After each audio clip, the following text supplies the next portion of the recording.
Hello and welcome to a scene for Hong Kong House of Cards. Today, Adam is heading off to New Orleans to get his final part of his kinfolk ritual sorted out. Yay! So Adam Yay! will cross the bridge, go to the mainland where it's safe to cross, and I need some dice. I need 4 dice.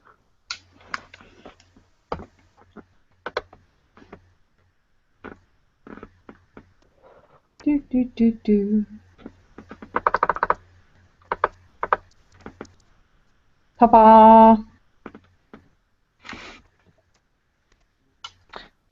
They're diff 3, so yeah. So about an hour will pass for the world. For him, it will be instantaneous. He is flicker flashing, and boom, he's in front of Grandma's house. My, what big teeth you have! um, and presumably he'll go and knock on the door. Yep, Although he the will kids follow standard operating procedure. have already seen him and let them know. So by the time you knock on the door, it is like 2 seconds between you knocking and the door opening. And So, Alicia's grandfather will be there. Adam will smile and offer a hand. How's it going? It is going well. I need to speak to you before we go to the mood. Adam's face just drops from this happy-go-lucky smile to oh shit. Yeah, sure. Oh, And he it is kind only of puts up this it is again. only to prepare you. This is the third and final ritual. You need to know what it is that you are fully committing to. Okay. So he'll follow him. And the grandfather will take you through to the kitchen. And he'll offer you a seat and some sweet tea. And you can see that he's got 3 pans going away on the stove, and is giving them all the occasional stir and generally Adam making will, sure that there will be lots of food at some point gotcha. in the future. Adam will sit down at the table, kind of lean back in the chair. Oh.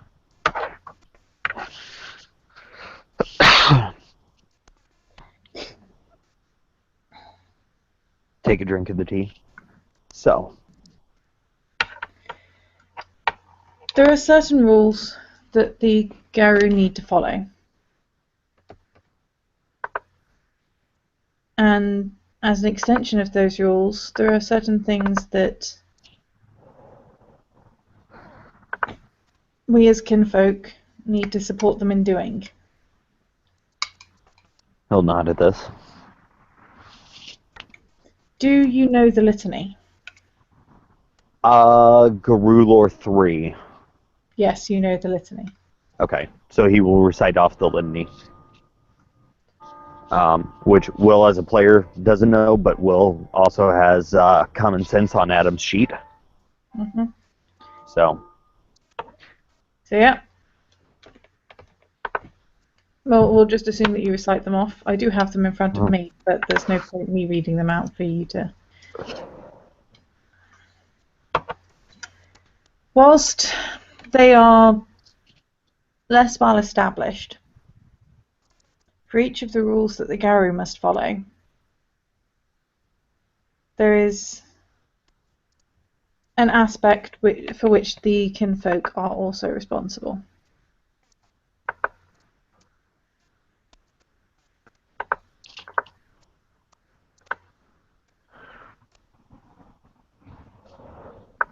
Okay.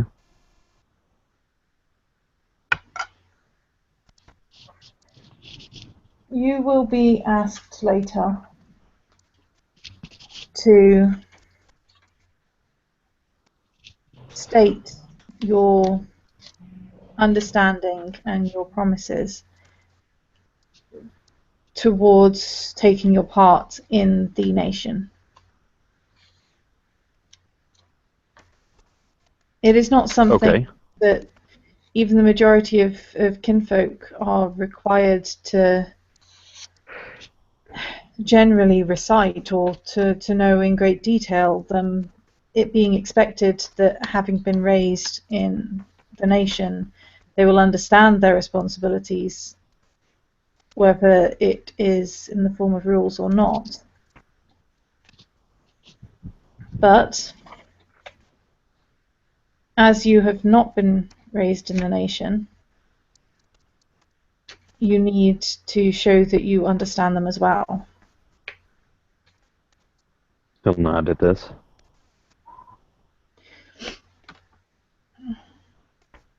The first tenet of the litany, Garu shall not mate with Garu. Do you know what a metis is? Um, Yes, you know what a metis is. yeah, they're those horned, and he makes some spiral horned motion towards his head. The And they majority come of out them, all rar rar rar. majority of them do not have horns, Well, but they are what is created when a Garu mates with another Garu.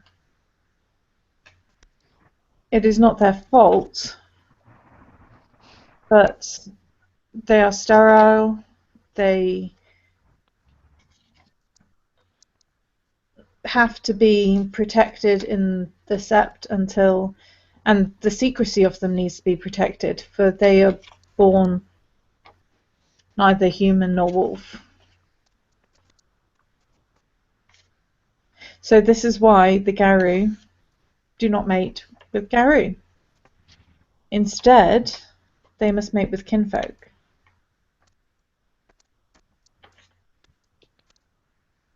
okay. Or humans, of course, but that has less capability of helping in bolstering the nation. Okay. So as the first tenet of the litany is Garu shall not mate with Garu, the first responsibility of the kinfolk is to help the nation to prosper and multiply. So, pimp myself out. Gotcha.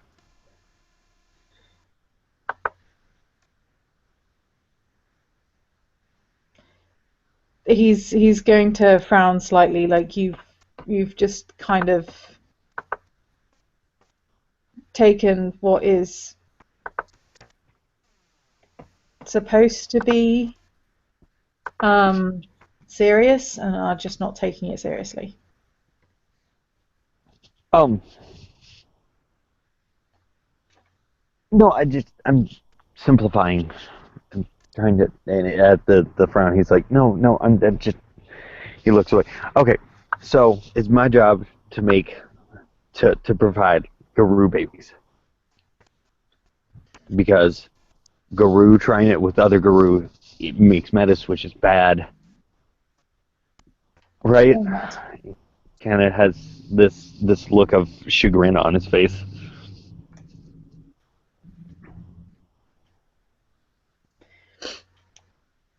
The second tenet of the litany, combat the worm wherever it dwells and wherever it breeds. He smiles. I got that on lock. I make vampires run. That is good. But as a kinfolk, you must also remember not to let your pride get in the way. Should you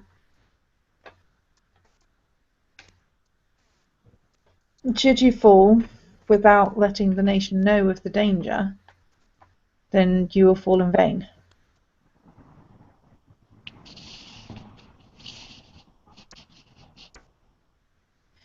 Fight the worm with all your capabilities, but do not let your pride leave the nation unwarned.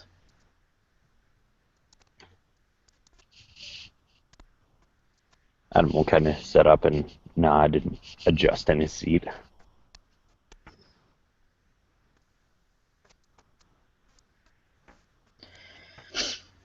The third tenet is to respect the territory of another.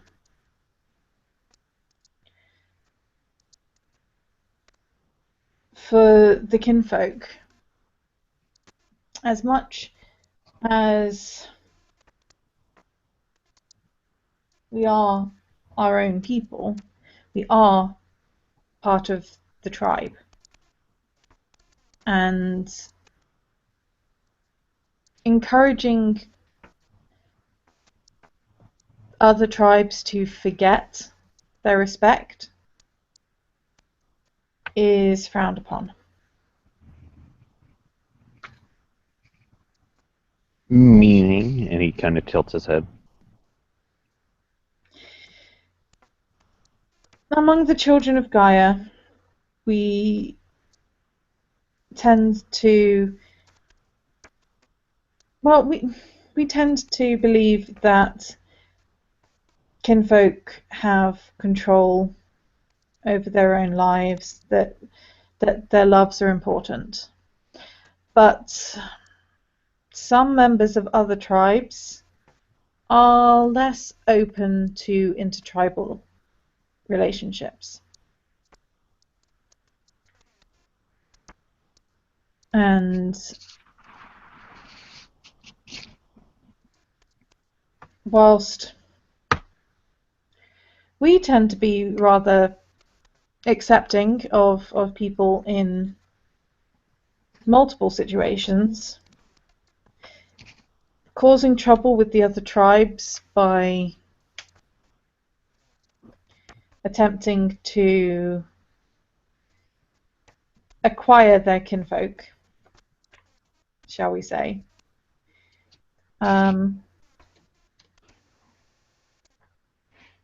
It is not for the good of the nation.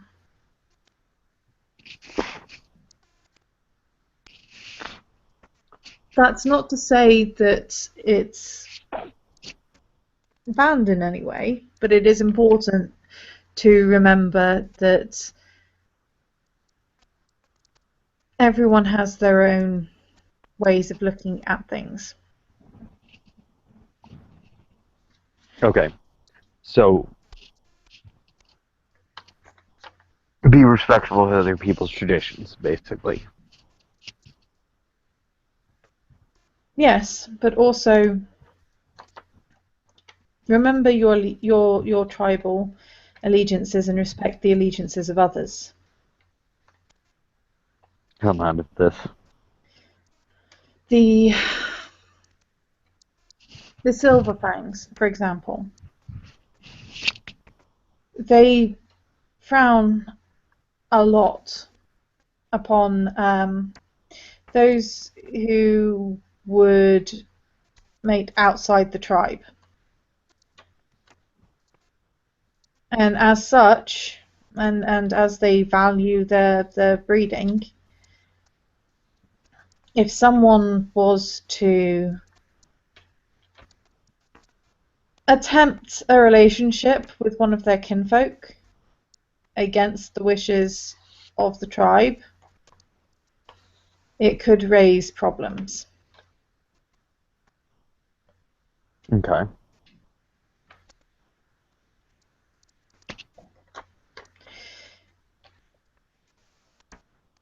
As much as the children of Gaia do not like to think of it this way, some tribes do consider their kinfolk to be part of their territory.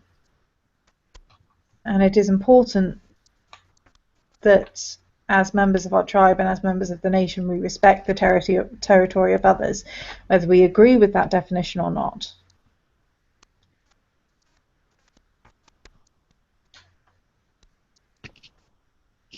I see.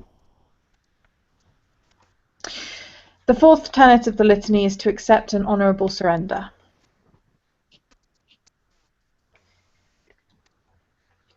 Yeah.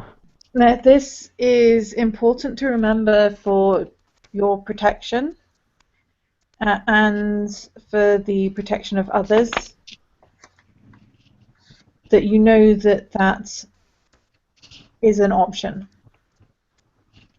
Should things ever get out of hand,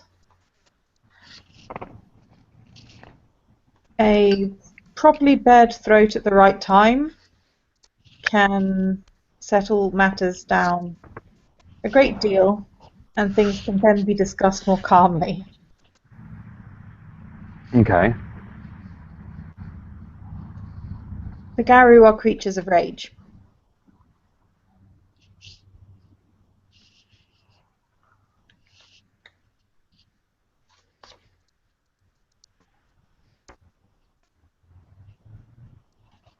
The fifth tenet is submission to those of higher station. As a kinfolk, you do not hold rank, which causes some people to chafe somewhat, but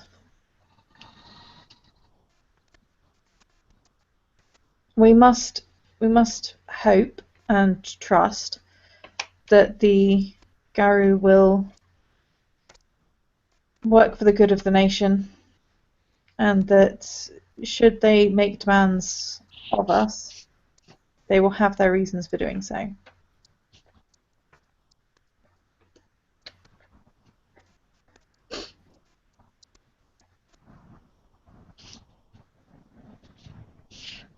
So basically, anytime a guru tells me to do something, do it. And just trust that it's going to be in the best interest of everything. To an extent. I will get on to the issues of questioning further on in the litany, but yes, the Garu hold rank, and they essentially, by being better able to fight the worm, they are the officers, the generals, those who must go into the battle the most and in the hardest situations.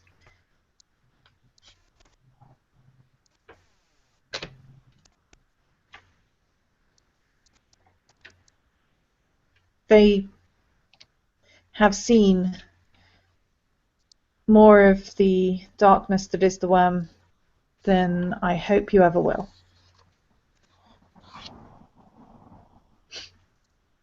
I don't know. I've seen a lot of Weaver stuff here lately. The Weaver is an ever-growing issue in many places.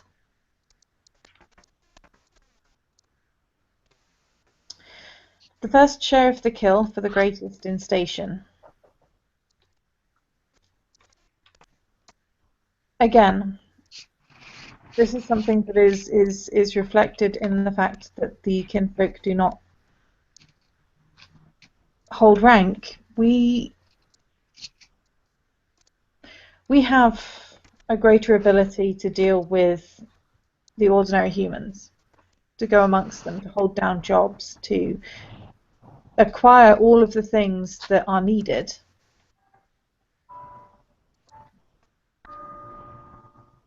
Whereas they must always be ready to head to battle, to seek out the foe. And this restricts their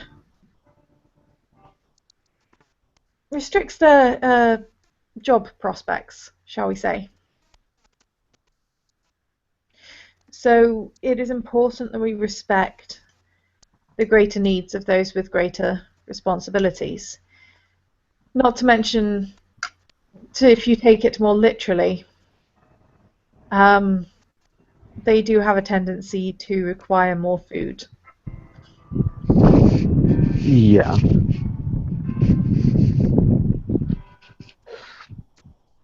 Well, they're growing boys, of course.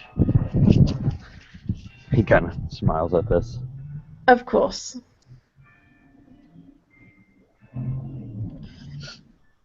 Ye shall not eat the flesh of humans. That'd be gross. It would be gross, but to take it less literally, and from more of a kinfolk perspective, it is important to resist the influences of the worm. So stop eating hot dogs. Hot dogs are fine. Oh, It's okay. more it's more the base instincts of destruction.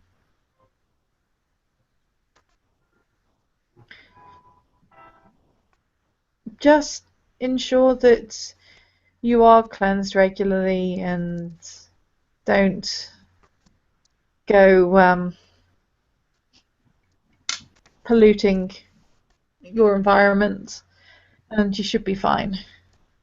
Okay. The veil shall not be lifted.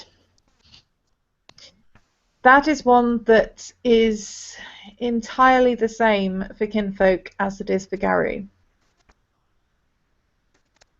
The veil shall not be lifted.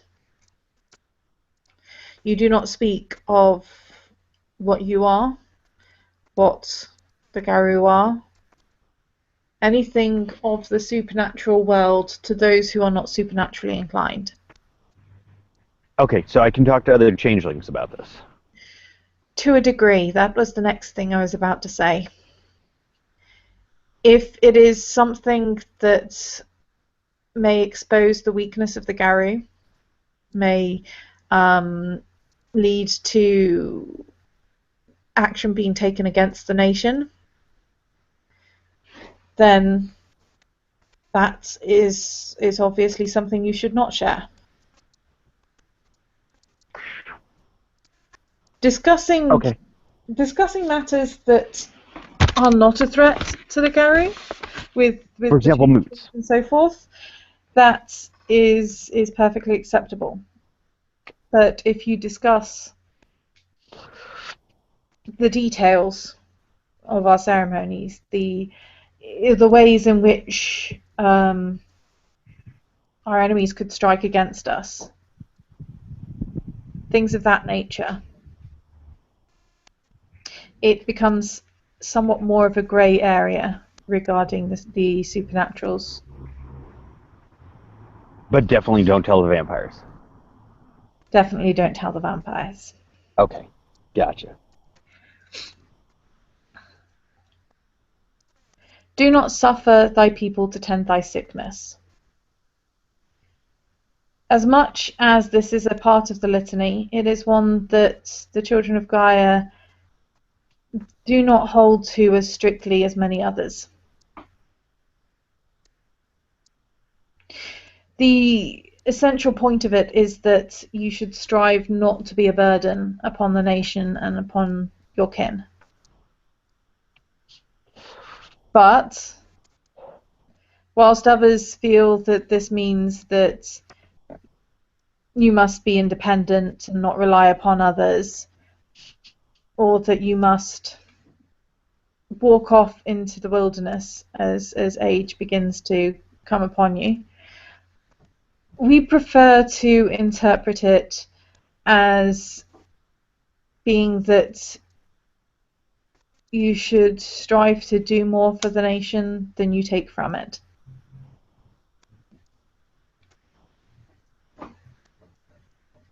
Gotcha.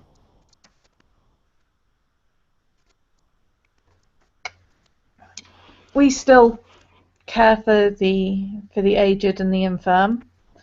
They have as much to teach us as anyone else. But there are many tribes that do not feel this way, which is something you should be aware of. But as a member of the Children of Gaia, need not concern yourself overly with. Okay. The leader may be challenged at any time during peace.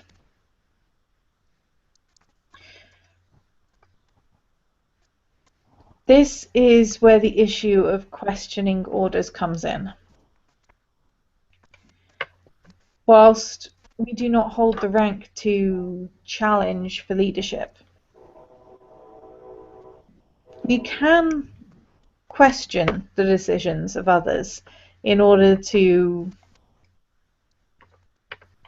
help them come to the conclusions that they would surely have come to eventually.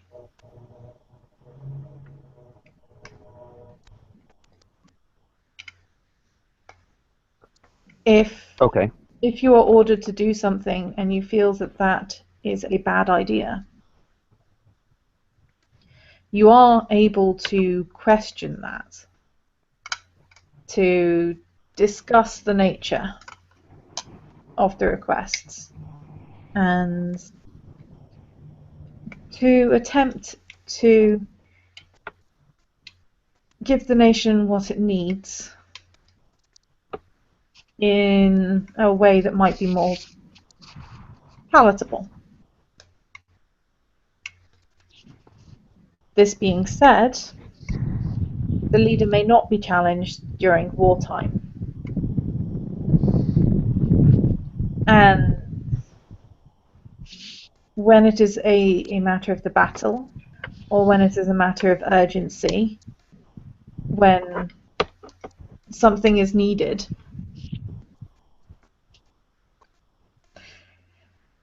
there may not be time for questions.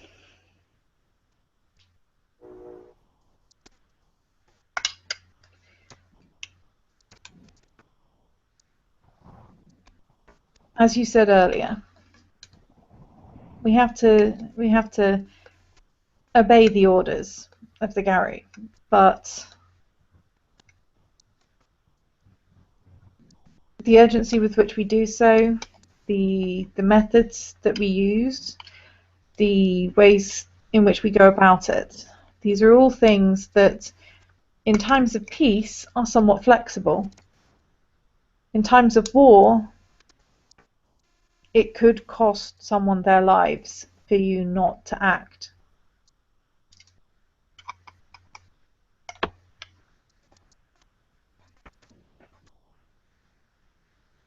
Okay. Finally, and quite possibly the most important, another one which is exactly the same for kinfolk as it is for the Garu. Ye shall take no action that causes a cairn to be violated. I'm sure you understand why I consider that to be the most important. Yeah. There are many who feel that the veil is the most important, but I consider the veil to be an aspect of protecting the cairns. It is one that must be mentioned separately because if it wasn't, many people would not realise how important it is. But it is an aspect of ensuring that cairns are not violated by keeping the knowledge of them, their protectors, and so forth from a world that would damage them. Gotcha.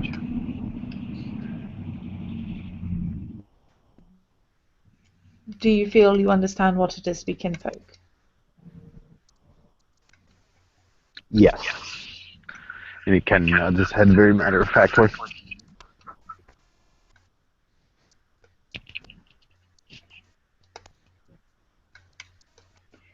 Good. Then perhaps you can help me by kneading that bread dough. Okay. And you're going to spend about half an hour in the kitchen helping him out with various different bits. He's going to be cooking right alongside you. But then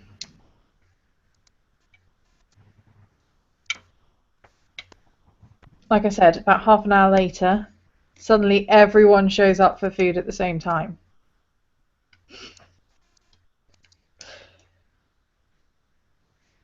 And you realise quite why this kitchen is so large. Because it's a Right. very large kitchen. Kid's running by. He's kind of raises his arms, just looks down. Whoa. Yep. Lots of movement. Yep. I mean, there's a good 20 odd seats at the kitchen table, plus there's sliding doors next to it that open, and there's a dining room next door to it that has, well, I say 20 odd seats. The one in the kitchen has trestles, so they fit about 30 kids around this table in the kitchen. Um, and then there's the dining room next door, where there's another dozen or so people sat around the table, and it's good. You can feel the warmth of a family, but there's also two or three people that show up and help the grandfather with delivering all the food, and you can tell that they're used to being the ones that end up eating last because they're busy making sure everyone gets food. Right. Well, then Adam will grab them plates and make sure they have food. Yep. And you know how I said there was about a dozen people in the dining room? Mm-hmm. You take probably enough for 3 people for each of them in terms of food through, and that's before you move on to puddings. Gotcha. But once you've dumped everything onto the tables and sat down with the other kinfolk, um, at this, well, like I said, there's this huge long kitchen table in the kitchen. There's dining table in the dining room, but there's also like a small, more kind of sit at for coffee type table, and Right. that's where you end up sitting with the other kinfolk. Not because you're not welcome at the other tables, but just because there's not really space at them. Right. And they each introduce themselves, and um, you have your own little conversation going on in the corner while the kids are shouting, and every so often one of the kinfolk will shout over at the kids, going, "Sit your ass down!"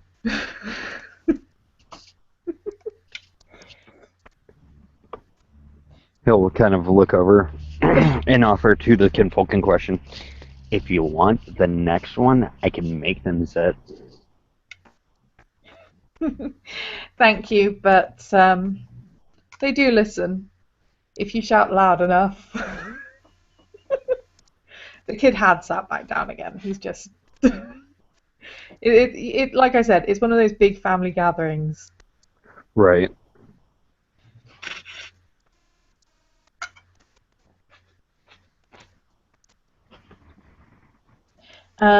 And the grandfather will end up pointing out the vast majority of of the people and telling you all the names, and it becomes a blur after a while, but things like that's my great granddaughter, that's my granddaughter, that's my grandson, that's Dear God. yeah.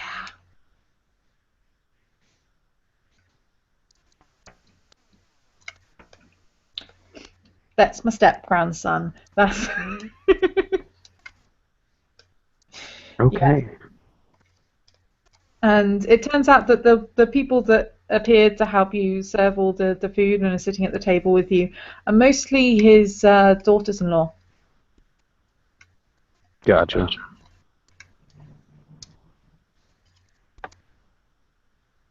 And he's like, Adam's like, everyone here knows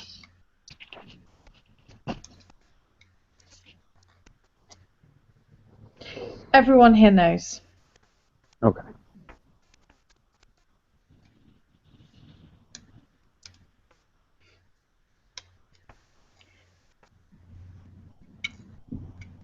The the moot is already in progress, but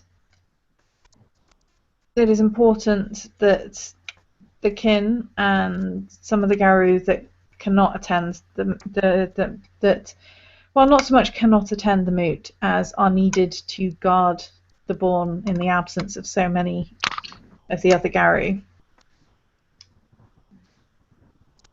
are fed and able to go about their duties.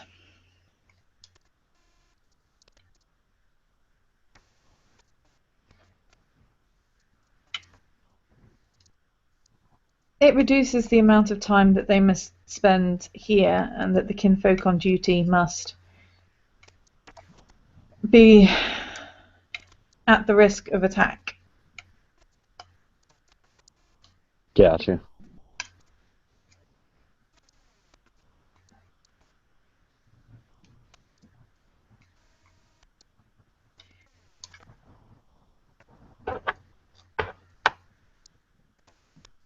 There are many who look down upon the kinfolk, seeing them much like housewives. But, as is Okay. often said, the army marches on its stomach.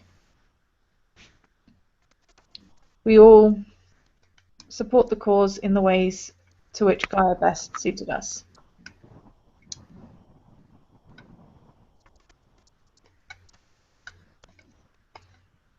And the others will all kind of chip in, giving stories about the various ways in which, they've kind of helped support the Garou and the various important things that kinfolk can do and that kind of thing. It turns out one of them's a lawyer. Oh, nice. And she deals with the fact that obviously there's quite a lot of issues with rage. And sometimes that leads to, say, smashed up bars or damaged cars and that kind of thing. So she's responsible for basically keeping the whole sept out of jail on minor misdemeanors.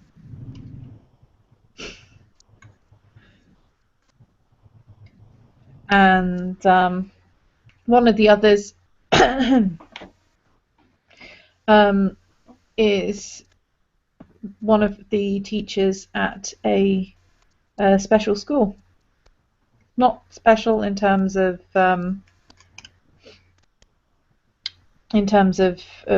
development skills, more military academy style. Not quite military academy, just they deal with problem kids.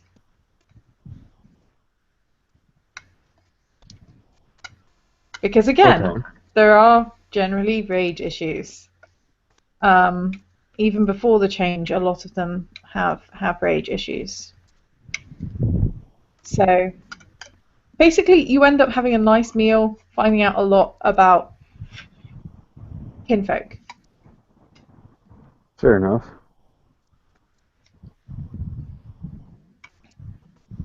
And then when the Garou finally finish eating, which is about the same time as you guys finish eating, despite the fact that you started much later, because they eat more, Right. they'll offer to take you along to the moot for your final ritual. Yeah. Yeah, he'll go. He'll take anybody with that's going. Yep. The kids stay behind, and it's almost, you get the feeling that essentially this house is the daycare, but it's nighttime. Where all the kids end up getting left while their parents are off at the moot.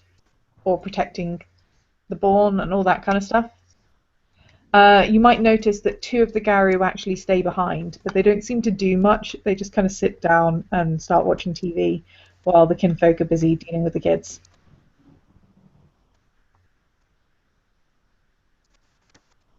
They do look tired, though, so it's possible they were busy doing something else before.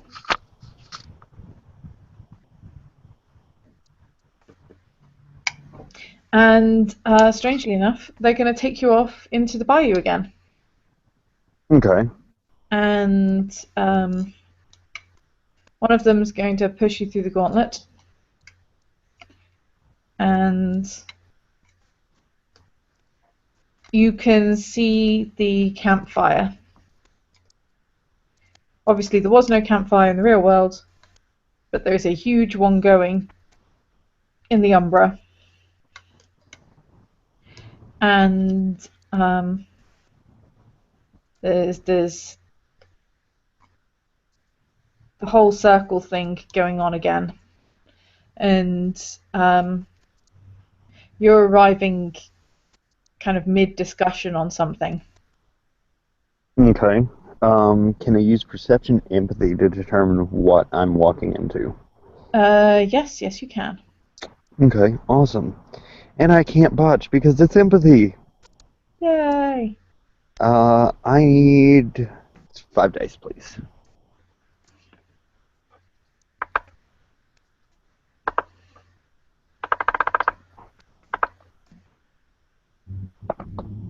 You can fail though.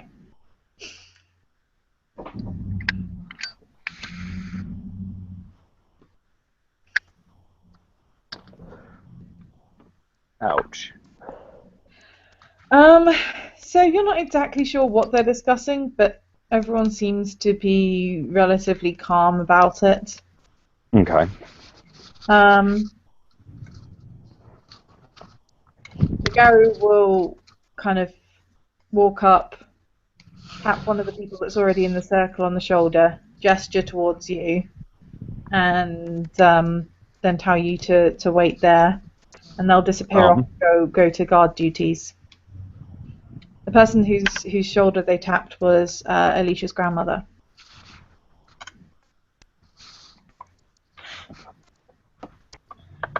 Hello? Hello. But yes.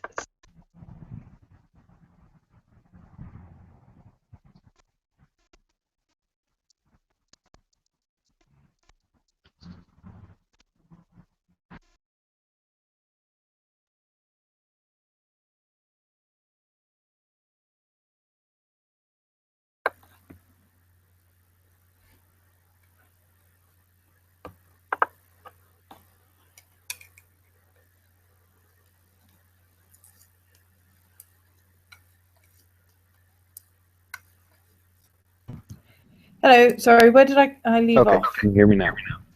Yeah. Sorry, where did I leave off?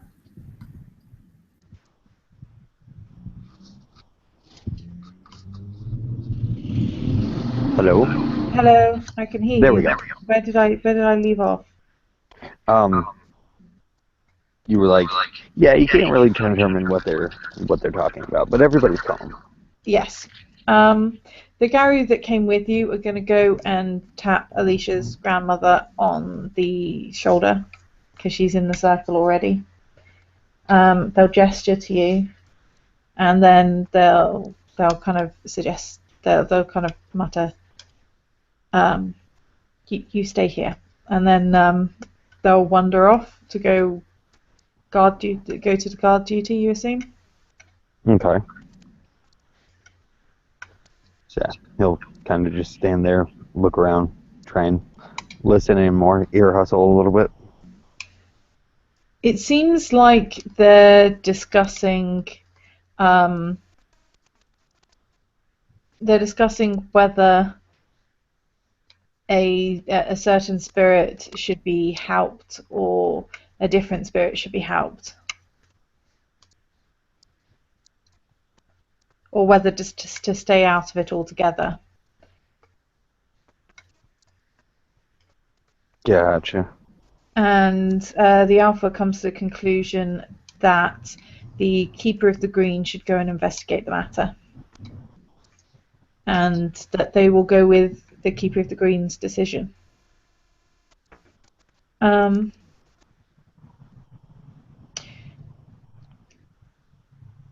Then the Alpha seems about to ask someone else in the circle for an issue when Alicia's grandmother steps forward. He'll notice, then look beyond her and see you, and he'll nod, and the Right Master will step forward and say, "It is time to welcome Adam into our tribe." And the three guru that said they would speak for your various different virtues last time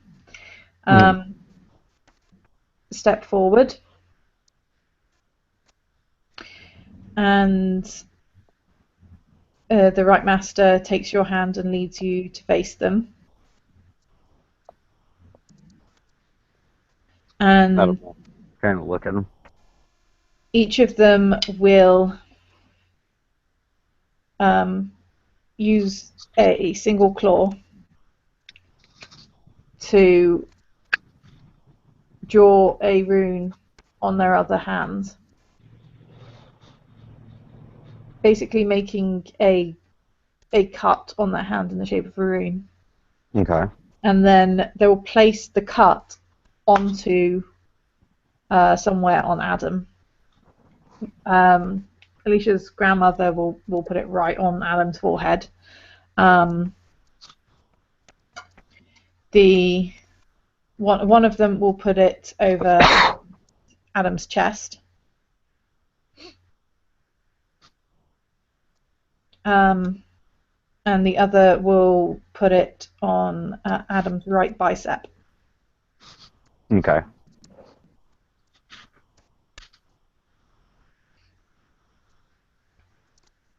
And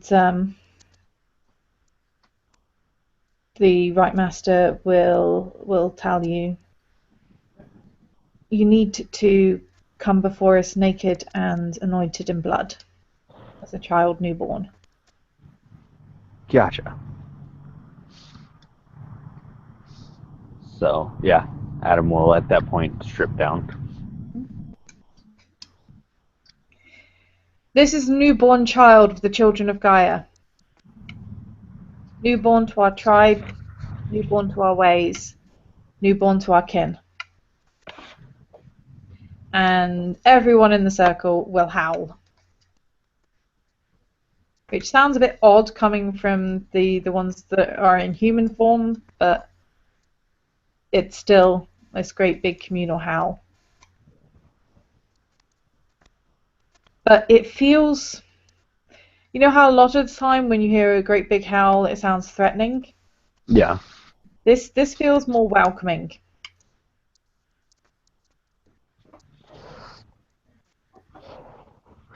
Okie dokie. It's hard to describe why, but it does.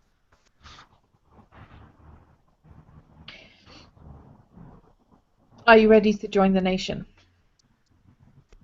Adam will nod, very, sure of himself. Yes. Are you ready to join the tribe? Yes. Are you ready to awaken to kinship? Yes.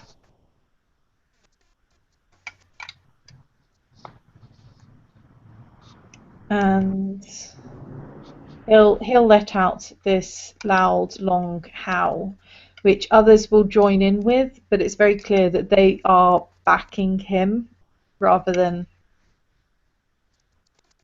that they'll harmonize with it, but most of the interesting intonations are coming from him. Okay.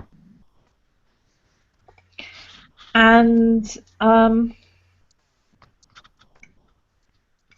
you'll feel this shiver run through you like last time, and the feeling of discomfort from their rage will drop away as it did before, and as it did the second time he cast this ritual on you, which we didn't see because it was just the ritual.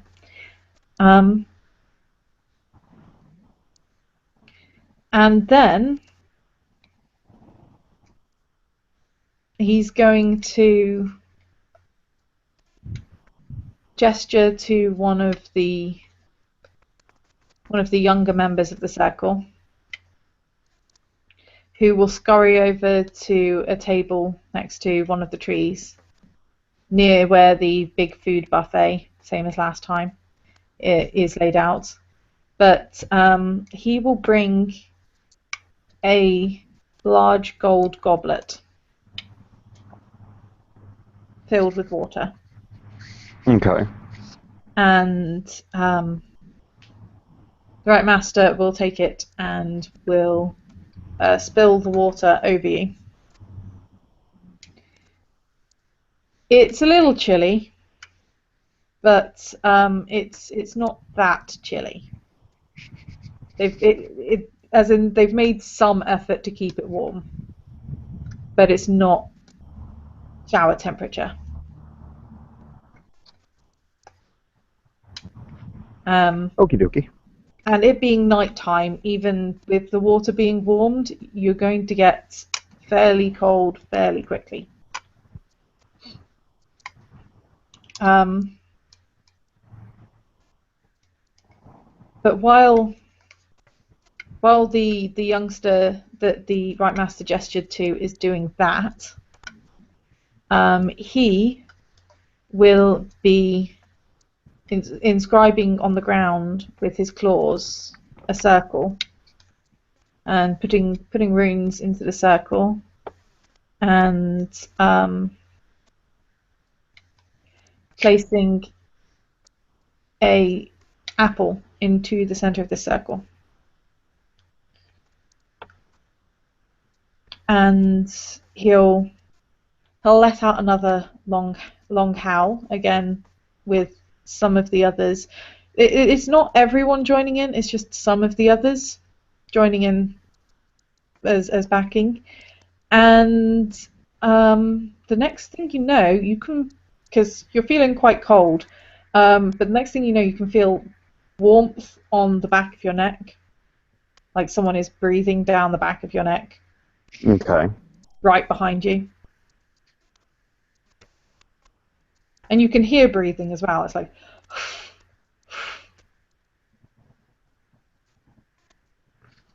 Kind of turns his head and looks over his shoulder. And the first thing you see is a horse nose. And then At this point, he'll completely turn. As you turn further, it is a huge unicorn. He just gets this look of complete awe in his face. Because it's and Adam. by huge, I mean standing next to it, you would probably the top of your head would be about where its shoulder is. Yeah, Adam's at this point staring in awe because he's a changeling and he's had sex, and by his belief, he can't ever see unicorns. Chimerical unicorns. Yeah, exactly. So now he's just like staring at this thing in awe.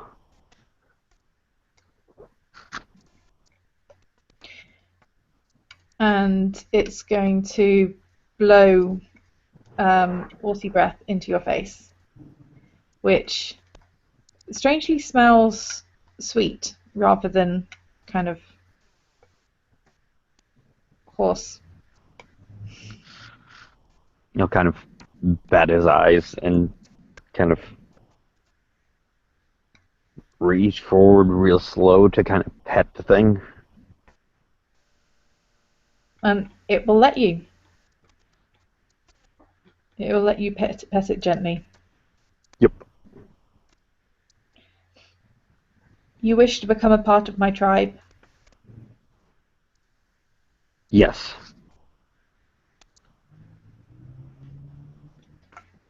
You will remember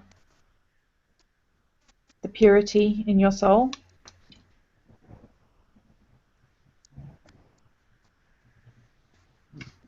Yes.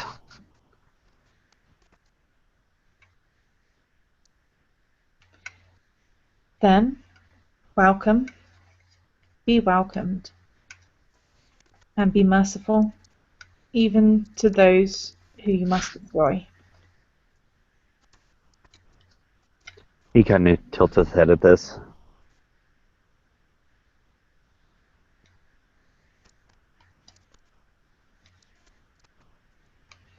And it's going to just kind of touch its nose to your forehead, and then it's going to trot over, eat the apple that was in the circle, and just kind of disappear.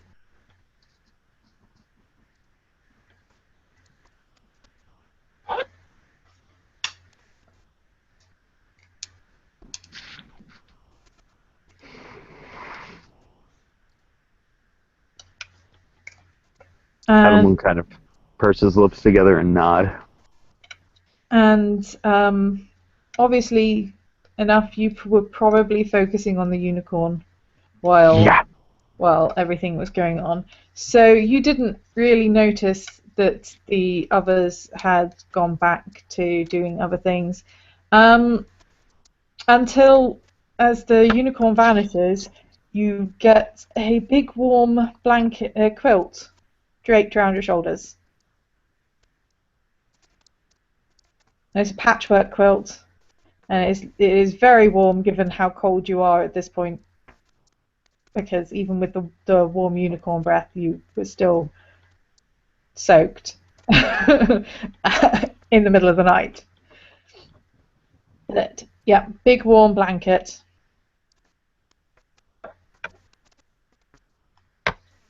And Alicia's grandmother is going to guide you away from the circle where people have gone back to discussing various things. I mean, there were some murmurs of appreciation when Unicorn showed up, and there were quite a few gestures of respect before Unicorn left, but they've now gone back to the business of the moot. Whereas Alicia's grandmother will lead you over towards the food tables and sit you down.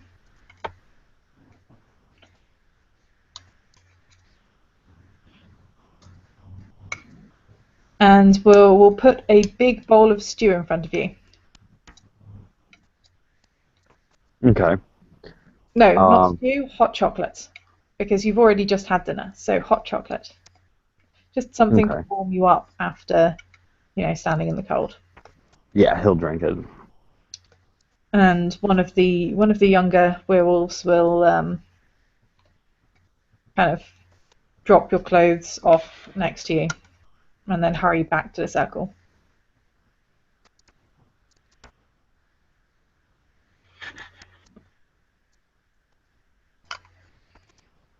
Welcome to the tribe. Thank you. He'll smile and sip on the hot chocolate.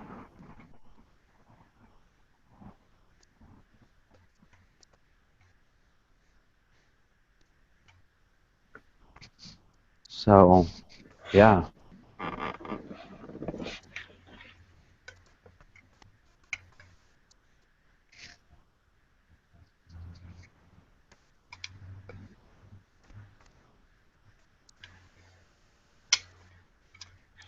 I think Unicorn liked you.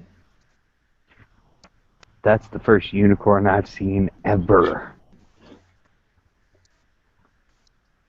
Because, well, we have them on the other side, but I, having had sex, I can't see unicorns, so that was kind of just, yeah. Well, I don't know a great deal about the changelings, but I understand that the place you go to is different from our spirit realm. Kinda, yeah. It's it's vibrant and colorful, and all sorts of things can happen there, and it's a glorious and wonderful and amazing and terrifying and overwhelming place. And that sometimes purity is considered in absolutes, and why purity of the body should be more important than purity of the heart or the mind or the soul, I don't know. I, I don't know. I didn't make the rules. I just live by them. Like, that's just Unicorn does generally prefer those who are pure, but there are many ways to be pure. my intentions are pure. And that is a start. He smiles and nods, takes another sip.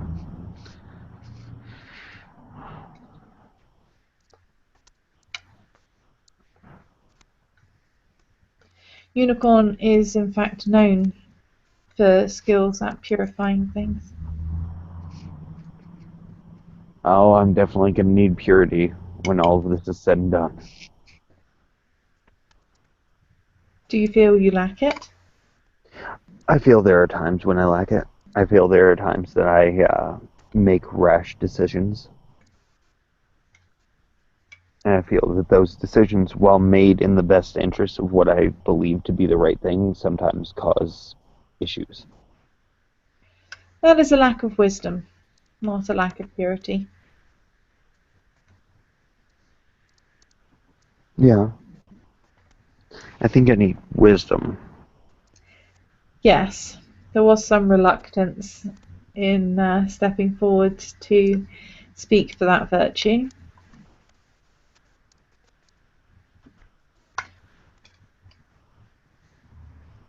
But I think wisdom comes with age. And seeing as I'm not that old, you know.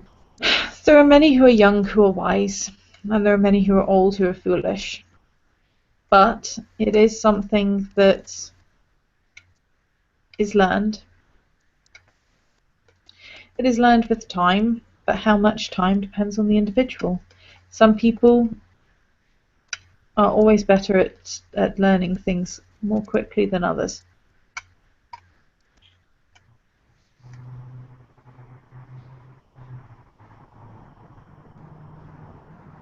Youth may be a reason to lack wisdom, but never let it be an excuse for lacking wisdom.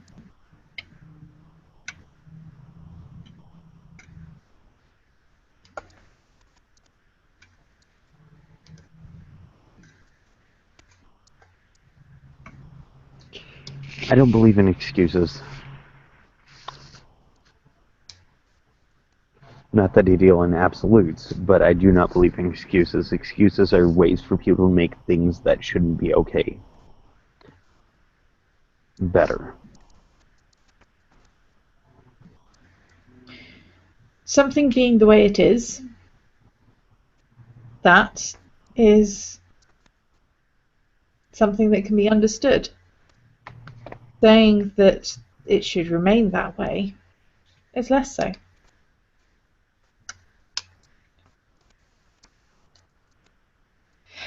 But you must be getting cold. She bounces to the Yeah, table. a little bit. He reaches over, grabs his clothes, and starts putting them on.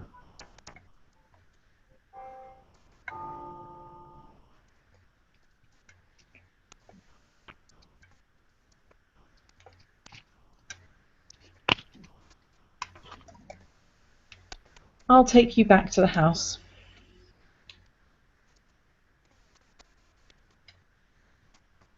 Okay. So he gets up and starts following her, kind of shaking his pants leg as he's trying to move and get his clothes on at the same No, she time. waits for him to get dressed first. Oh, okay. So yeah, he gets his clothes back on and begins following her. And she does. She manages to get him back through the gauntlet. It doesn't look like. I mean, the people that brought you here Hmm. and her, they're both able to get you through, but they don't do it quite so smoothly as when the right master just picked you up by the scruff of the neck and dragged you through the gauntlet. Right.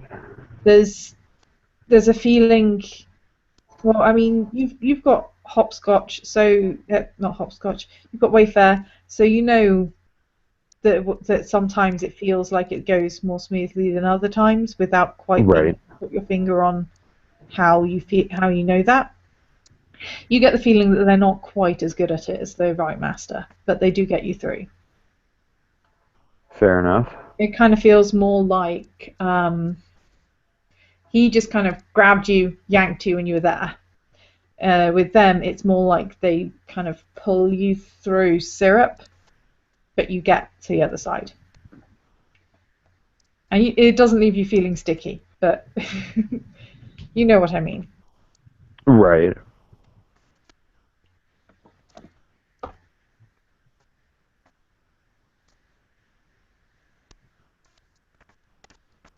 And yeah, she'll lead you back to the house.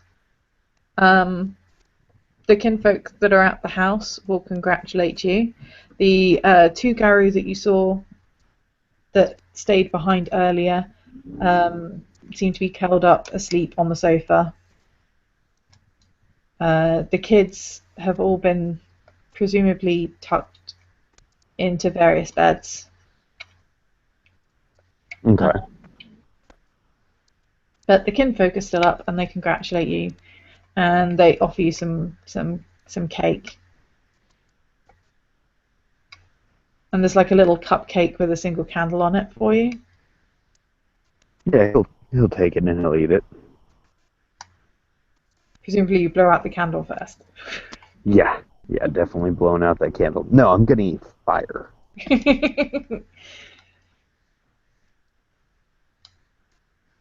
and when you're done with that, and presumably you get up and start to take the blanket off, and Alicia's grandfather is going to say, "You keep that." Okay. So he wraps himself in it.